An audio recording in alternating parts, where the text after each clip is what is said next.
오늘 이 시간을 이렇게 마련한 거는 코로나 바이러스 때문에 특강을 요청해서 이 시간을 갖기로 했습니다. 아마 신천 생리학을 공부하신 분들은 제가 무슨 소리를 할까 이미 예측하고 있을 겁니다. 바이러스 진환에 대해서는 우리가 큰 틀로 한번 생각해 볼 필요성이 있어요. 우리 방법으로 시도를 해야 될 병이 있고 우리 방법으로 시작부터 안 된다고 답이 나와 있는 병을 구분하는 것부터 정리하겠습니다. 동물이든 우리 인간이든 세균이든 바이러스든 감염됐을 때 100%다 사망한다면 우리 방법이 도움이 되지 않습니다. 하지만 동물이든 사람이든 감염이 됐을 때 살아남을 수 있는 생명체가 있다면 신천 생리학이 큰 도움이 될 겁니다. 그래서 신천 생리학을 이해하려고 하면은 먼저 우리 인체의 면역 기능에서부터 먼저 접근할 필요가 있습니다. 제가 지금 듣기로는 중국에서 코로나 바이러스가 발병한 초기점이 야생동물을 많이 사용하는 사람들은 전파가 됐다 이런 얘기를 들었거든요. 그러면 우리가 야생동물에서부터 코로나 바이러스가 우리 감염이 됐다 할 때 여기서부터 한번 풀어봅시다. 그럼 우리가 동물하고 우리 인간하고 우리 몸속에 사는 그 세균이나 바이러스가 야생 생태가 다양할까요? 우리 인간이 몸속에서 사는 생명체 바이러스 종류가 더 다양할까요? 더 야생 동물이 몸속에 있는 생명체들이 더 다양성이 확보되어 있다 이렇게 접근해야 됩니다. 항체라고 하는 걸 먼저 생각해 볼 필요가 있죠. 면역 기능이라고 하는 거는 우리 몸의 항체가 외부에서 세균이나 바이러스가 우리 몸에 침입했을 때 그걸 잡아먹는 힘을 우리가 면역 기능이라고 얘기할 수가 있고요. 항체라고 하는 거는 먹이사슬 연결고리를 이해하면 항체의 원리를 풀을 수가 있어요. 지금 우리 신천 생리학이 현재 코로나 바이러스 예방이나 치료에 상당히 도움이 될 수 있다 한 답을 찾을 수가 있거든요. 그럼 먼저 항체의 원리부터 한번 풀어봅시다. 자연계의 모든 생명체들은 먹이사슬 연결고리로 이어졌다 했습니다. 먹지 않고 생명을 유지할 수 있는 생명체는 없겠죠. 그럼 이 먹이사슬 연결고리와 항체의 관계를 먼저 이해할 필요가 있죠. 강의를 이렇게 듣다 보면 중간중간 재미있는 얘기를 할 겁니다. 당신 뱃속에는 지구상에 있는 모든 세균이나 바이러스를 다 넣고 살고 있는 줄 알아라. 이 말을 우리가 현대의학과 이렇게 비유해서 설명을 해주면은요. 우리 장 속에는 5만 종류가 넘는 세균과 바이러스가 살고 있습니다. 그럼 이 5만 종류나 되는 그 생명체들이 먹이의 종류가 같을까요? 다를까요? 우리가 이 자연계를 보면 식생활이 동물성이 있고 식물성이 있죠. 우리 혈액 속에도 장 속에도 그 먹이를 영양분으로서 필요한 식물성이 있는가 하면은 동물성도 있습니다. 우리가 항체, 먹이사슬 연결고리를 풀어가면 우리 장 속에 있는 미생물 중에서 동물성을 먹이로 필요한 생명체들을 우리가 항체의 일원이다 이렇게 풀어내면 되겠죠. 우리가 코로나 바이러스나 그 앞전에 사스가 유행할 때 사스 바이러스나 종류는 다르겠죠. 그러면 이 다른 종류를 우리가 먹이로 필요한 생명체가 과연 있을 것이냐 한번 따져볼 필요가 있죠. 만약에 먹이로서 필요한 생명체가 없다고 가정을 하면 동물이 코로나 바이러스에 감염된 동물은 100% 사망을 해야 됩니다. 그 동물이 코로나 바이러스에 감염되고도 살아남았다고 하는 것은 그 동물한테는 그 항체가 이미 있다 이렇게 봐야 됩니다. 그럼 과연 우리 몸속에도 사스 바이러스나 코로나 바이러스를 잡아먹는 항체에 해당하는 생명체가 있을까 없을까 이걸 우리가 한번 따져봐야 되겠죠. 이 문제에 대해서는 우리 장 속에는 5만 종류가 넘는 세균이나 바이러스가 살고 있다. 여기서부터 접근해 들어가면 있을 가능성이 더 높다 하는 답을 얻을 수가 있습니다. 신종 코로나 바이러스가 호흡기를 통해서든 어떤 원인에 의해서 우리 혈액 속에 침투했을 때 1차적으로 우리 몸이 면역 기능이 적을 때는 숫자가 적을 때 그놈을 잡아먹으면 그놈이 커지지 않을 수도 있고요. 일단 감염이 돼서 이 코로나 바이러스의 균이 세력을 확장해서 현재 우리가 잠복기가 15일이라고 하는 거를 먼저 이해할 필요가 있겠네요. 이 코로나 바이러스가 우리 몸에 처음에 들어왔을 적에는 숫자가 적을 겁니다. 한 15일 정도 지나면 어떨까요? 그 바이러스의 숫자가 엄청나게 늘어나겠죠. 그럼 우리 몸에 혈액 속에 산소 포화도가 높아서 항체가 힘을 쓸 수 있을 적에는 처음에 숫자가 적을 때 들어올 때 잡아먹으면 그놈이 세력을 키우지 못할 수도 있고 혈액 속에 산소가 부족함으로써 우리 몸에 항체가 힘을 쓰지 못하는 상태에서 그 숫자가 엄청나게 늘어났다면 기존에 있는 항체의 힘으로는 바이러스를 잡아먹을 수 없는 상황이 되면은 새로운 항체가 들어올 시간이 필요하겠죠. 그럼 그 항체는 어디서 올까요? 5만 종류나 되는 여러 가지 생명체 중에서 코로나 바이러스를 먹이로 필요한 생명체들이 혈액 속으로 들어와서 세력을 확장해서 자리를 잡으면 항체가 생겼다 이렇게 이해하면 돼요. 그래서 우리가 생리 이치로 이렇게 접근해 보면 100명이 코로나 바이러스에 감염이 됐는데 다 사망을 한다면 그 코로나 바이러스를 잡아먹을 항체가 우리 장 속에 없다고 진단을 해야 되고 100명 중에 10명만 살아남았다고 해도 장 속에서 그걸 잡아먹는 생명체가 존재한다 이렇게 정의를 내리면 돼요. 그럼 장 속에 있는 항체가 혈액 속으로 들어갈 동안에 우리 체력이 그동안 버텨줘야 되거든요. 그래 요 부분에 대해서 우리 방법으로 도움이 될 부분들이 많이 있다고 봐야 되겠죠. 사혈요법을 정식으로 배운 사람들은 사혈점과 제품만 설명해도 쉽게 알아들을 수 있습니다. 몰아빼기 사혈점으로 두면 1순위가 8번, 2순위가 5번, 3순위가 32번, 4순위가 4번, 5순위가 18번, 8번, 5번, 32번, 4번, 18번이 예방과 치료, 사혈점이다. 사혈점만 얘기하면은. 근데 이제 우리 방법하고 현대의학하고는 약간 차이점이 있습니다. 우리가 현대의학을 기준으로 보면 코로나 바이러스가 들어오면은 제일 먼저 우리가 머릿속으로 떠올릴 수 있는 생각이 뭘까요? 혈액을 빼서 감염된 바이러스의 종류가 뭐냐를 먼저 따져야 되고, 그거를 찾아낸 이상, 그걸 죽이는 약을 먼저 머릿속에다 떠올릴 수밖에 없습니다.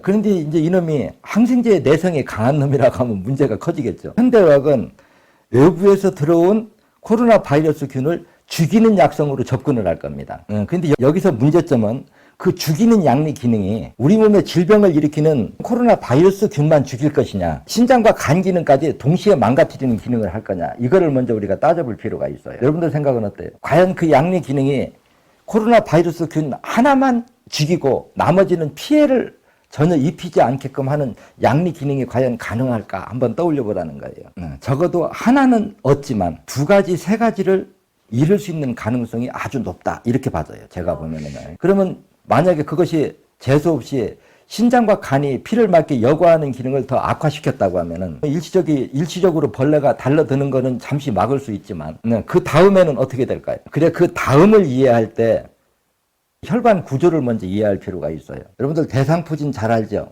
대상포진 한 번 이게 감염되면 약을 써도 쉽게 치료가 잘 안 되고 길게 끄는 사람들은 몇 개월씩도 시간을 보내거든요. 약을 먹든가 주사를 맞아도요. 이때 우리 몸속에서 일어나는 현상을 한번 생각해 보십시오. 제가 이 책에 써놓은 얘기 보면 쥐도 쥐약을 먹어야 죽는다. 쥐약을 놨다 해서 쥐가 죽는 건 아니다. 이런 설명을 자주 하죠. 이게 어떤 의미냐면은 예를 들어서 신종 코로나 바이러스가 죽는 약을 우리 몸속에 투여하면 분명 바이러스 균은 죽어요. 근데 어디까지 죽을 것이냐? 쉽게 얘기하면 그 약성이 도달하는 범위 내예요. 약성이 도달하는 내는 어디까지 얘기하느냐? 혈관이 열려서 피가 도는 데까지가 한계점이라는 거죠. 코로나 바이러스 균이 피가 돌지 못하는 그 안쪽으로 침투해서 잠복해 있다고 하면 어떻게 될까요? 밖에 노출된 놈은 죽어도 혈관이 막혀서 피가 돌지 못하는 곳에 가서 파고 들어간 놈은 죽을 수가 없겠죠. 무슨 얘기인지 이해가 되죠. 약을 먹을 때는 좀 해열이 됐다가 약을 안 먹으면 다시 열이 나고 반복하는 거는 혈액 속에 노출된 놈은 죽고 피가 돌지 못하는 곳에 잠복한 놈은 죽지 않기 때문에 그놈이 또 숫자를 늘리면 또 다시 재발하고 이제 반복하다 보면 이 약의 양리 기능이 신장과 간 기능을 떨어뜨려 버리면 면역 기능이 더 떨어지기 때문에 그 다음에 자꾸 돌이킬 수 없는 정도로 몸 전체가 약화되면은 견디기가 좀 어렵겠죠. 제가 대상포진을 설명할 때 대상포진 약만 쓰는 것보다 사혈을 병행하면 10배 정도는 치료 효능이 빠를 것이다 한 얘기가 있어요. 왜 그럴까요? 혈관을 막고 있는 혈전을 어혈을 빼서 핏길을 열어주면 약성도 그리 들어갈 수 있고 항체도 그 핏길을 따라 들어가서 세균이나 바이러스를 잡아먹는 효능이 극대화되기 때문에 그렇습니다. 그럼 이 양면성을 이해한다고 하면 코로나 바이러스가 이렇게 일으키는데 주로 폐에서 많이 이런 병이 커진다고 우리가 가정을 한다고 하면은 기초적으로 면역 기능을 활성화시켜주기 위해서는 면역 기능을 활성화시켜줘서 열을 떨어뜨리기 위해서는 8번을 먼저 응급사혈을 해주고 폐 쪽으로 피를 잘 돌게 하기 위해서는 5번, 32번, 4번, 18번을 사혈해서 핏길을 열어준다고 하면은 코로나 바이러스 약을 한 번 투여해도 만약에 핏길만 열린다면 10번 투여한 효과나 같이 나타날 수가 있다. 그런데 이제 이런 똑같이 신종 코로나 바이러스에 감염이 돼도 어떤 사람은 약을 써서 이기는 사람이 있고 어떤 사람은 이거를 일어나지 못하고 실패를 할 수가 있어요. 그럼 이 두 부류의 차이점은 무엇이 결정할까요? 면역 기능이 결정합니다. 면역 기능은 뭘까요? 우리 몸의 항체가 외부에서 들어온 세균이나 바이러스를 잡아먹는 힘. 그래 이 힘이 우리가 면역 기능이 강하냐 약하냐 이렇게 따질 때 면역 기능의 힘이 강하고 약하고는 혈액 속의 산소 포화도가 결정합니다. 그럼 혈액 속의 산소 포화도는 무엇이 결정할까? 산도가 높을수록 산소 밀도가 떨어진다 이렇게 설명하죠. 그럼 강산을 해독해서 혈액 속의 산소 포화도를 높여주면 면역 기능이 강화되겠죠. 그래서 항체가 외부에서 침입한 세균이나 바이러스를 잡아먹게 해준다고 하면은 보다 치료 효능이 강력하게 나타날 수 있겠죠. 제가 공부한 거는 그래요. 우리 몸에 본래 가지고 있던 그 기능 자체를 극대화시켜주는 방법이에요. 그렇지만 현대의학의 약의 그 강제 기능이거든. 강제 기능이라고 하는 거는 외부에서 들어온 그 바이러스를 직접 죽이는 기능.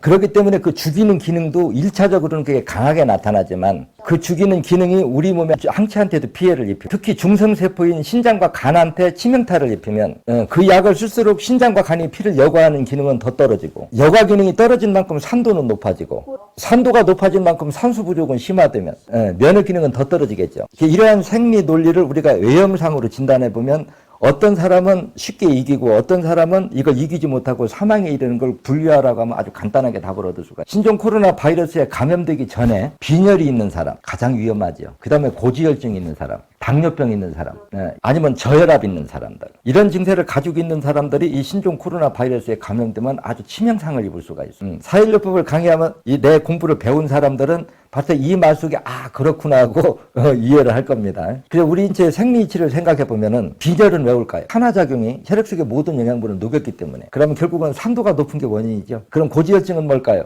혈액 속의 산소 부족이 체세포의 소화 능력을 떨어뜨려서 혈액이 뻑뻑해지면 혈액 속의 산소 밀도가 떨어져. 결국 원인에 들어가면 신장과 간이 피를 맑게 여과하는 기능이 떨어진 삽병증에 불과하거든요. 그래서 우리가 이럴 때 생은 이미 높아진 산을 해독해줘서 혈액 속의 산소 밀도를 높여주게 하는 기능을 하고, 주겸수는 혈액 속의 염분 농도를 높여줘서 외부에서 들어온 세균이나 바이러스를 힘을 무기력하게 해주는 기능을 해요. 우리 몸에 산소를 운반해주는 건 적혈구인데 이 적혈구는 철분이 없으면 형성이 안 됩니다. 그럼 혈액 속에 적혈구 수치가 떨어진 사람은 외형상의 빈혈 환자죠. 특히 빈혈이 있는 사람이 이 병을 이기기가 힘들 때, 이럴 때는 그 철분 보충을 해서 혈액 속의 산소 밀도를 높여주는데 가장 도움이 되고, 이미 혈액이 오염돼서 산도가 높을 때 그 산을 해독해주는 거는 생이 그 역할을 하고, 외부에서 들어온 세균을 무기력하게 하는 건 주겸수가 그 역할을 한다. 그래, 이 방법이 좋은 점은 강제 약성이 아니기 때문에 부작용이 없다. 그래서 내가 의사들한테 해주고 싶은 말은 이 두 가지를 병행했으면 좋겠다. 그래서 한 그룹에 두 그룹을 나눠서 제가 이렇게 설명하는 내용을 한 그룹은 적용을 해보고 한 그룹을 안 하면 생존 확률이 적어도 7, 80%는 저는 높아진다고 확신하고 있습니다. 근데 지금 한국이나 중국이나 이제 이게 내 몸에 감염됐을 적에 여러분들 많은 공포와 두려움이 있을 거예요. 그래, 이 부분에 대해서는 머릿속으로 이렇게 정리하십시오. 처음 신종 코로나 바이러스에 감염됐을 적에 과연 숫자가 많을까 적을까? 처음에는 적겠죠. 쉽게 말하면 적군의 군사가 적을 때는 우리 아군이 웬만하면 이길 수 있다는 거예요.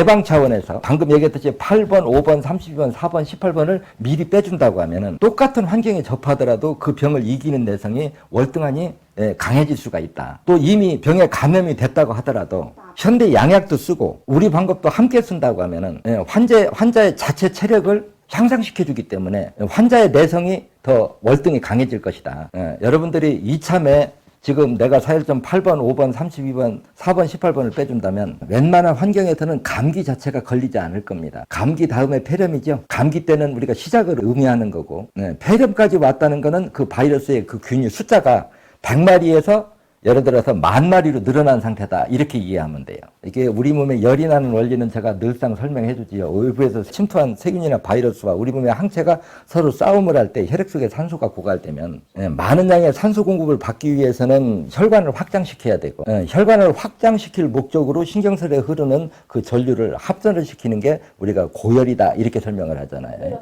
그래서 혈액 속의 산소 밀도와 고열하고는 직결한다, 이렇게 보시면 돼요. 그러니까 해열의 원리를 제가 설명할 때 외부에서 들어오는 세균이나 바이러스를 죽여도 해열이 되고 산소 포화도를 높여줘도 해열이 된다 설명을 하죠. 현대의학은 해열의 원리가 외부에서 들어오는 세균이나 바이러스를 죽이는 걸로 해열을 목적으로 한다면, 신천생리학은 혈액 속의 강산을 해독해서 산소 포화도를 높여주는 기능으로 해열을 꾀하는 거고, 이 차이가 있어요. 그렇기 때문에 신천생리학은 부작용이 없고, 현대의학은 일시적으로 해열은 되지만 약을 쓰면 쓸수록 신장과 간 기능이 떨어지면 오히려 더 생명을 빨리 잃을 수도 있다. 그래, 이 부분을 서로 호환을 했으면 하는 게 제 바람이다. 이 강의는 이 강사 교육을 받은 사람은 제 말귀를 빨리 알아듣기 때문에요. 일반인들은 알아듣기가 좀 어려울 겁니다.